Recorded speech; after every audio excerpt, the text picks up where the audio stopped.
Capítulo 3. ¿Por qué los impuestos enriquecen aún más a los ricos? De forma legal. Padre pobre, pagar impuestos es un acto patriótico. Padre rico, no pagar impuestos es un acto patriótico. En la elección presidencial de 2012, el presidente Obama le dijo al mundo que él pagaba 30% en impuestos por ingresos. Su oponente, el gobernador Mitt Romney, declaró que él pagaba 13%. Los impuestos fueron otro de los clavos en el féretro de Mitt Romney durante su campaña por la presidencia de Estados Unidos. Millones de personas se sintieron ofendidos, millones de personas lo llamaron estafador y embustero. Millones de personas votaron por Obama porque sintieron una conexión con el candidato demócrata. Porque pensaron, Obama es como yo. La palabra ignorancia no significa estupidez. Ignorancia proviene del verbo ignorar. E ignorar algo significa que una persona no sabe algo de forma activa. Estas son algunas definiciones según el diccionario Merriam-Webster. Ignorancia, carecen de conocimiento. Ignorar, negarse a estar enterado. La mayoría de la gente sabe que los impuestos representan su mayor gasto. Sin embargo, casi todos eligen ignorar el tema fiscal. Eligen ser ignorantes y luego se enojan con personas como Romney, que saben cómo hacer dinero y pagar menos impuestos de manera legal. Si la gente no cuenta con educación financiera, está destinada a ser ignorante respecto a los temas fiscales. Muchas de las personas votan por los políticos que prometen colaborarles impuestos a los ricos y luego se preguntan por qué ellas le pagan cada vez más al fiscal. El problema no son los impuestos, sino el gasto. Los impuestos no son una de las razones por la que hay desigualdad en la riqueza y el ingreso. En pocas palabras, los ricos saben cómo hacer más dinero y pagar menos impuestos que los pobres y la clase media, y lo hacen de manera legal. Los ricos no siempre son más inteligentes, solo prefieren dejar de ser ignorantes. Impuestos sobre impuestos, además del que se cobra sobre el ingreso. Hay otros tipos de impuestos, existen los tipos sobre los impuestos.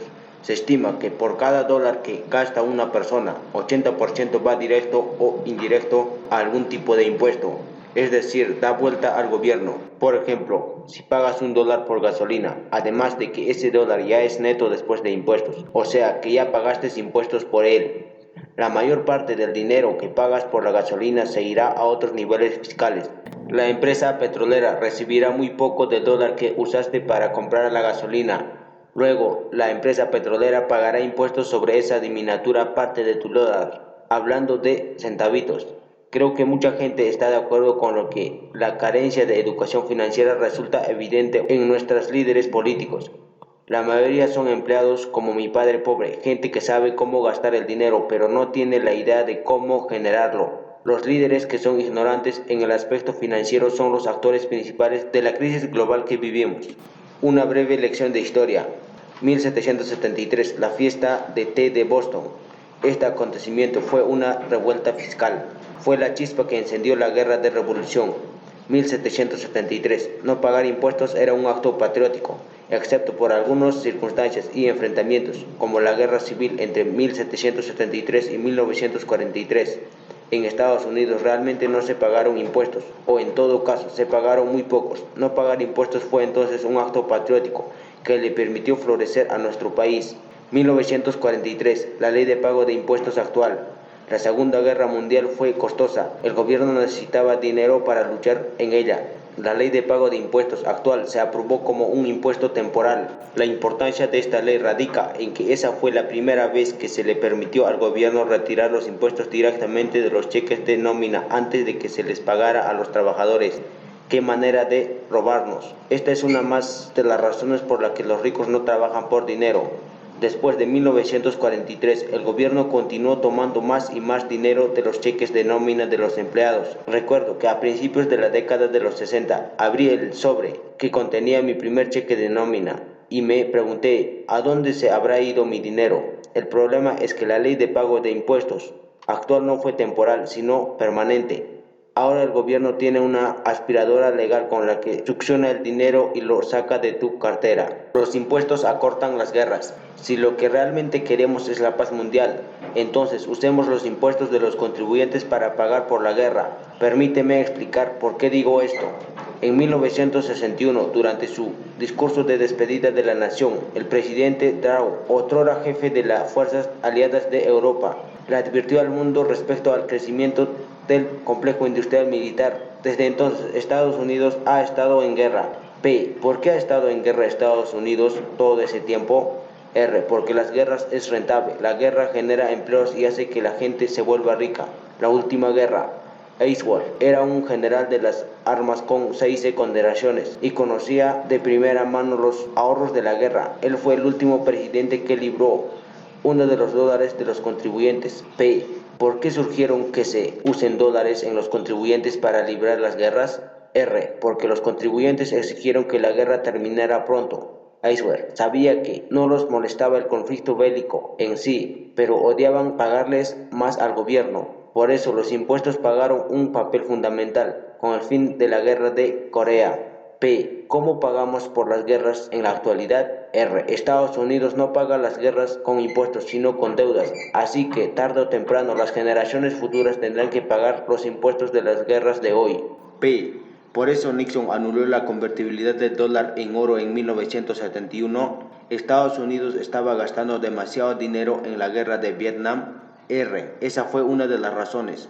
El complejo industrial militar estaba gastando dinero en una guerra que no podíamos ganar. Lo sé, porque estuve ahí.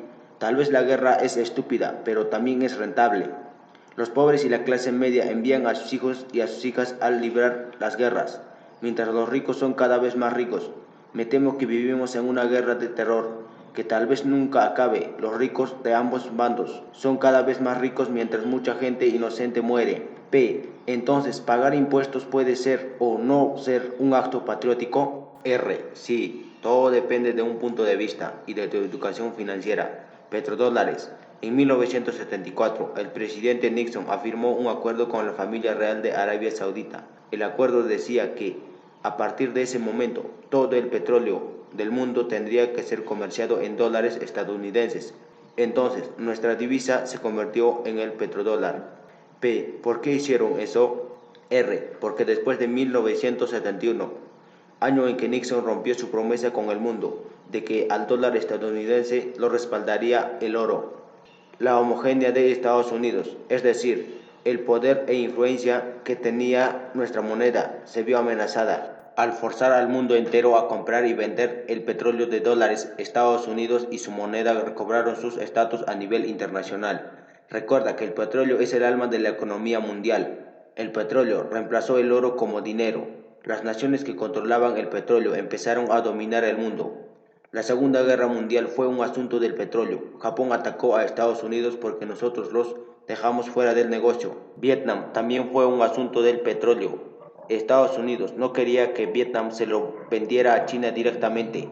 En 1999 apareció el euro y amenazó el poder del dólar. En 2000, Saddam Hussein declaró que empezaría a venderle el petróleo iraquí a Europa en euros, no en dólares. Como respuesta al 9/11, Estados Unidos agredió a Irak a pesar de que la mayoría de los terroristas identificados durante el ataque de la Torre Gemela eran de Arabia Saudita. Les habrá sucedido lo mismo a Muammar el-Gaddafi, líder de Libia, la nación africana con las mayores reservas petroleras del mundo. En 2011, Gaddafi les propuso a las naciones africanas y musulmanas unirse y crear una nueva divisa respaldada por oro, el dinar. El dinar sería usado para comprar y vender petróleo y excluiría al dólar estadounidense. Si su plan hubiera funcionado, habría interrumpido el poder del sistema central bancario mundial. Gaddafi murió ese mismo año. Hoy en día, ISIS y las otras redes terroristas están causando problemas en todo el mundo. P. ¿Por qué es importante la historia del petróleo? R. Por los impuestos. Algunos de mis estímulos fiscales más importantes los he obtenido invirtiendo en petróleo estadounidense. P. ¿Quieres decir que hay que invertir en empresas petroleras como Chevron y Exxon? R. No. Estas son inversiones para inversionistas pasivos. Yo soy un inversionista profesional. P. Entonces, los inversionistas pasivos no reciben los mismos estímulos fiscales que los inversionistas profesionales. R. Correcto, las reglas fiscales son distintas. Continúa leyendo y aprenderás más al respecto. Si quieres ser un inversionista profesional, te recomiendo que busques asesores adecuados. P. ¿Invertir en petróleo y recibir grandes estímulos fiscales es un acto patriótico o no? R. No importa lo que yo piense. ¿Qué tú opinas? Estímulos fiscales para el desarrollo petrolero. Cada país decide qué es lo más importante para su economía. En los 60, Estados Unidos decidió que la dependencia del petróleo era esencia para la nuestra. Para estimular la exploración y la perforación petrolera en el país, el Congreso de Estados Unidos presentó dos estímulos fiscales dirigidos a quienes invirtieran en dos rubros. El primer estímulo les permite a los inversionistas deducir 100% de su inversión para perforar nuevos pozos. Cerca del 80% se deduce en el primer o los primeros 2 años de desarrollo. A estos gastos se les llama costos intangibles por perforación. El segundo estímulo fiscal les permite a las universidades reportar solo 85% de sus ingresos por concepto de perforación. A este estímulo se le llama porcentaje de agotamiento. Estos dos estímulos fiscales juntos representan un incentivo para que los contribuyentes inviertan en proyectos de desarrollo de gas y petróleo y para que de esa manera se conviertan en socios del gobierno de Estados Unidos en todas las actividades de exploración y perforación. No todos los contadores son iguales. La contribución de Tom a este libro son valiosas e importantes. Tom es el contador y estratega fiscal más inteligente que he encontrado y créeme que he conocido a muchos. Algunos contadores son realmente estúpidos. Hace varios años, cuando apenas empezaba en los negocios, le pregunté a un contador muy respetado, ¿qué puedo hacer para pagar menos impuestos? Su respuesta fue, haz menos dinero. Otro contador salió de un connotado despacho contable, me dijo, tienes demasiados bienes raíces, te sugiero venderlos e invertirlos tu dinero en acción, bonos y fondos mutualistas. Eso me lo dijo en 2006. Si hubiera seguido sus consejos, la crisis de 2008 me habría aniquilado. Definición del diccionario Webster. El diccionario Merriam-Webster define la palabra estúpido de la siguiente manera. 1. Lento mentalmente. 2. Dado a tomar decisiones poco inteligentes. Entre los sinónimos de estúpido se incluye torpe, lerdo y tonto. Sé que yo soy estúpido en algunos aspectos. Sé que he tomado decisiones torpes porque todos lo hemos hecho. En lo que se refiere a los impuestos, soy bastante tonto. Por eso les pagué a los expertos en materia fiscal para que me aconsejaran. Si no fuera por mi padre rico y porque no dejo de trabajar en mi educación financiera, tal vez habría seguido sus estúpidos consejos. Esta es otra de las razones por las que los ricos cada vez tienen más, porque tienen asesores más inteligentes que la gente pobre y la gente de la clase media. P. ¿Cómo puedo diferenciar entre un asesor inteligente y uno estúpido? R. Primero, tienes que ser más inteligente tú. Si no puedes distinguir los consejos malos de los buenos, harás cualquier cosa que te digan. Para ser justo, debo decir que un asesor como un contador solo me puede dar consejos que vayan de acuerdo con su nivel de educación y mi experiencia. Por ejemplo, si no puedes manejar un auto, entonces tomar lecciones para correr autos de carreras no me serviría de nada. Primero, tengo que aprender a manejar. Mejores consejos fiscales. Tom ha sido mi asesor personal durante muchos años. Él me ha guiado a través de círculos de carrera, de la vida y de los negocios. Nos ha hecho millonarios, a Kim y a mí, y nos ha ahorrado millones de dólares en impuestos. Él ha sido uno de nuestros mejores maestros. Lo que quiero decir con esto es que tuve que prepararme para Tom, porque él no me podría haber guiado si yo no hubiera hecho primero la labor que me correspondía. Le pedí a Tom que escribiera el libro Riqueza libre de impuestos para que tú supieras qué era lo que tenías que hacer y cómo te podrías preparar para el mundo de los ricos. P. Estás diciendo que aunque yo tenga una carrera universitaria y un buen empleo, Tom no puede ayudarme. R. Exactamente. De hecho, si eres un empleado, no hay mucho que pueda hacer por ti. Lo único que necesita es un servicio de preparación de declaración de impuestos como el que ofrece H&R Block. Los grandes asesores tienen una educación financiera excelente. Si contamos con una mejor educación, el riesgo disminuye y los resultados mejoran. Esta ley también es aplicable a los asesores. Si tu asesor fiscal sabe muy poco, el riesgo de que te haga una auditoría o de que tengas que pagar demasiados impuestos aumentarán considerablemente. Si tu asesor sabe mucho sobre derecho fiscal, disminuirá el riesgo que corras de ser auditado, así como el porcentaje de impuestos que tendrás que pagar. Mucha gente me pregunta si soy conservador o agresivo. Creo que soy el asesor más conservador que se haya visto porque todos los días invierto mucho tiempo en estudiar a la ley fiscal. Míralo de esta manera. Ley fiscal, menos educación, agresivo, más educación, conservador. ¿Quién paga el porcentaje más alto de impuestos? A continuación verás el cuadrante del flujo de dinero o cash flow. El libro del cuadrante del flujo de dinero fue el segundo de la serie Padre Rico. E quiere decir empleado. A quiere decir autoempleado, dueño de negocio pequeño o especialista como doctor, abogado, corredor de bienes raíces o superestrella deportiva. D. Quiere decir dueño de negocios grandes, de 500 empleados o más. Y quiere decir inversionista. Aquí me refiero a inversionistas activos, no a inversionistas pasivos. El cuadrante también nos cuenta la historia sobre quién paga más y quién paga menos impuestos. Empleado, 40%. Autoempleado, 60%. Dueños de negocios, 20%. Inversionistas, 0%. P. Entonces, a partir de la ley de pago de impuestos actual de 1943, todos los que trabajan por dinero empezaron a pagar el porcentaje más alto de impuestos. R. Así es. Por eso, la regla número 1 es: los ricos no trabajan por dinero. P. ¿Los inversionistas profesionales pagan menos impuestos? R. Sí. P. Yo soy inversionista. Tengo un plan de retiro. Invierto a través de mi agencia de pensión y tengo un modesto portafolio de acción, bonos, fondos mutualistas y fondos negocio en bolsa. También tengo declaración de impuestos, fui militar y tengo mi pensión. ¿Formo parte del cuadrante inversionista? R. No. En todo caso, eres un inversionista pasivo. Los inversionistas profesionales son algo diferente. Piénsalo de esta manera. Tiger Woods es uno de los golfistas más importantes de la historia, aunque yo, Robert Kiyosaki, usara los palos de golf y me vistiera con su camisa y sus zapatos, de todas formas nunca sería un golfista profesional como Tiger Woods. Dicho de otra manera, lo importante de la inversión profesional no es la inversión, sino el inversionista. Además, la cantidad de educación financiera que se necesita para vivir en el cuadrante inversionista es enorme. P. ¿Crees que yo pueda hacerlo? R. Eso depende de ti. Solo tú puedes responder esa pregunta. Los cuadrantes, dueños de negocios e inversionistas. En los 4 cuadrantes hay gente rica, hay muchos empleados y autoempleados especialistas como doctores, abogados, estrellas deportivas y artistas, que también son ricos. En los cuadrantes empleados y autoempleados hay gente rica y hay gente pobre. La gente más rica del mundo vive en el cuadrante inversionista. Ahí no hay pobres, la cantidad de riqueza que posee puede variar, pero nadie tiene poco. P. Entonces, ¿por qué pagan menos impuestos si son ricos? R. Eso se debe a la regla de oro. El que tiene el oro es el que hace las reglas. P. ¿Tú juegas bajo las reglas del cuadrante inversionista? R. Así es, y tú también podrías hacerlo, porque las reglas no discriminan.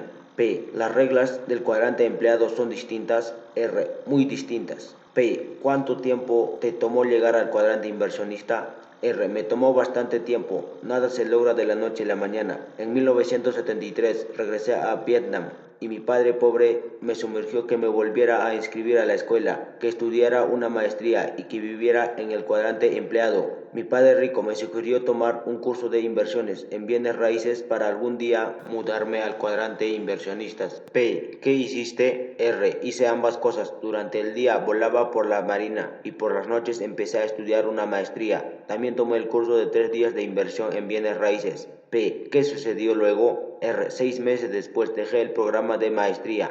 P. ¿Por qué? R. Hubo muchas razones. Los maestros fueron una de ellas. No tenían experiencias en el mundo real, solo eran profesionales dando cursos de negocios. El instructor del curso de bienes raíces era una persona real, un inversionista legítimo que me inspiró a aprender. Los maestros de la maestría eran aburridos. El instructor de bienes raíces me enseñó sobre el cuadrante inversionista. Los maestros de la maestría me enseñaron sobre el cuadrante empleados. 6 meses después me fui porque ya sabía a dónde quería ir. Quería llegar a vivir algún día como inversionista profesional del cuadrante inversionista. El curso de bienes raíces de 3 días que tomé hace más de 40 años me costó $385, que en ese entonces representaba la mitad de mi ingreso mensual como piloto de la marina. El curso no me dio respuesta, solo me permitió saber que tendría que aprender, qué tendría que hacer en cuanto acabe la clase. Hasta la fecha sigo estudiando. P. ¿Qué recibiste a cambio de esos $385? R. Millones. Lo más importante es que aprendí a usar la deuda y los impuestos para volverme rico. P. ¿La deuda y los impuestos te volvieron rico? R. Sí, la misma deuda y los mismos impuestos que empobrecen a la mayoría de la gente. La deuda y los impuestos ayudaron a la gente con educación financiera a volverse más rica.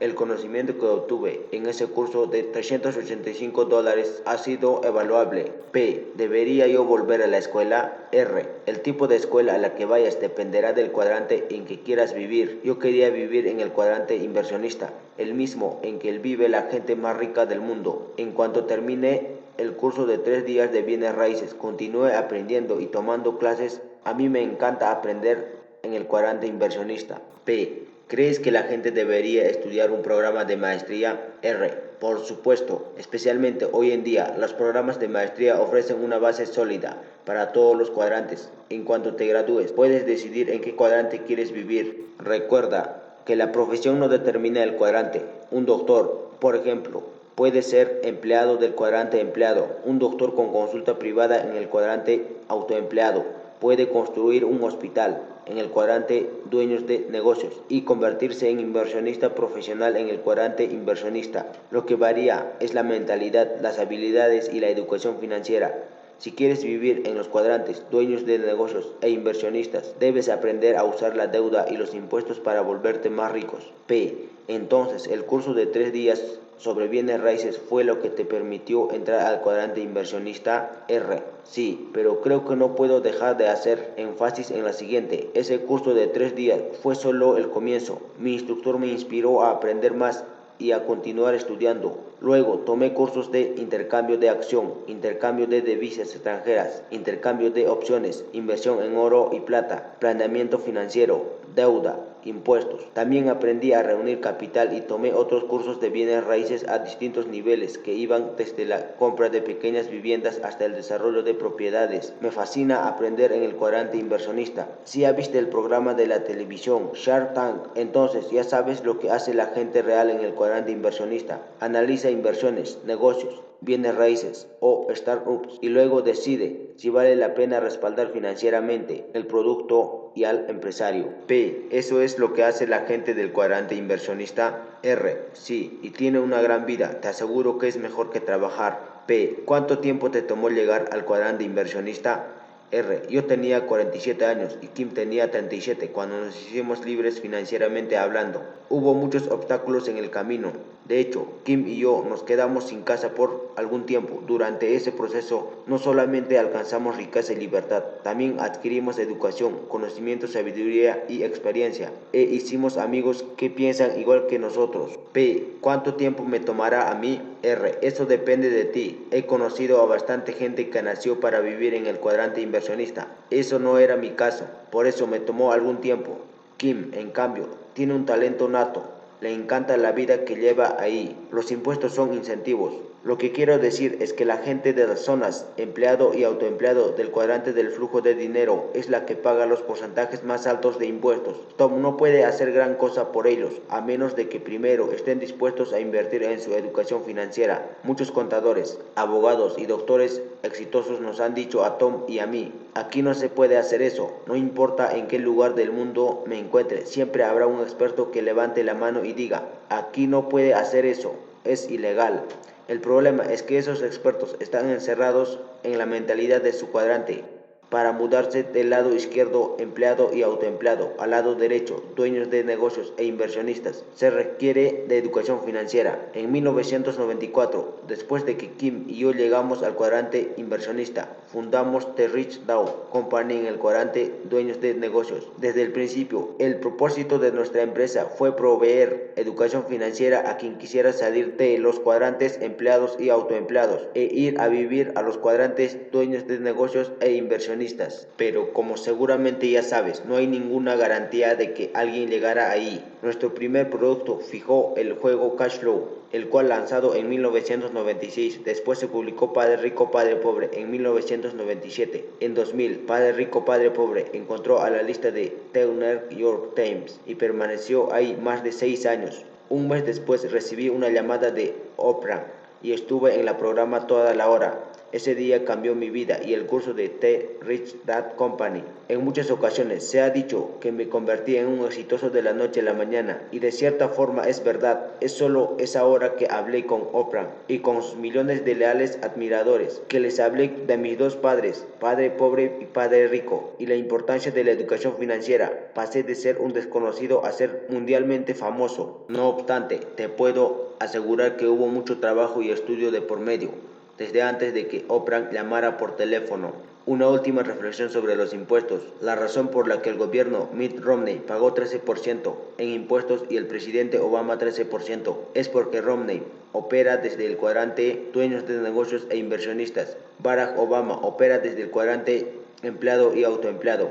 es decir, tienen una perspectiva muy diferente del mundo. Así se manifiesta el poder de la educación financiera real, incentivos. Cuando Tom y yo damos cursos juntos en escenarios de todo el mundo, él siempre explica que los impuestos y los estímulos fiscales en realidad son incentivos. Los incentivos, sin embargo, son diferentes por cada cuadrante. Por ejemplo, la gente de los cuadrantes empleados y autoempleados responden al incentivo de más dinero, más ingreso, sueldo más elevado y bonos. La gente de los cuadrantes empleados y autoempleados trabajan por dinero. Quienes operan de los cuadrantes dueños de negocios e inversionistas trabajan por obtener incentivos fiscales y gracias a ellos hacen más dinero de manera indirecta. La gente del cuadrante, dueños de negocios, por ejemplo, recibe estímulos fiscales al contratar a sus empleados.